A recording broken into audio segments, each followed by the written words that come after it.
Hey, welcome back to this short series of videos. So in this one I'd like to talk about this tabs view.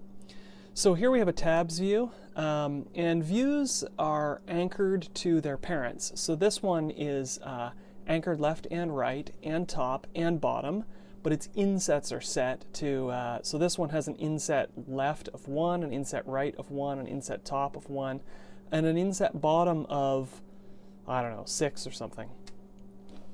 So this allows the view to stretch or contract when its parent stretches or contracts. Tab views can have up to 10 tabs. This one here is showing 3. And as the view shrinks, the tabs automatically also shrink. And their label simply gets truncated if you don't have enough space to show the label. And then each tab can have one container view. So this tab contains a table columns view with scroll bars. This tab contains a scroll view, and then that scroll view contains a list. And then this tab contains a scroll view, and that scroll view contains TK text.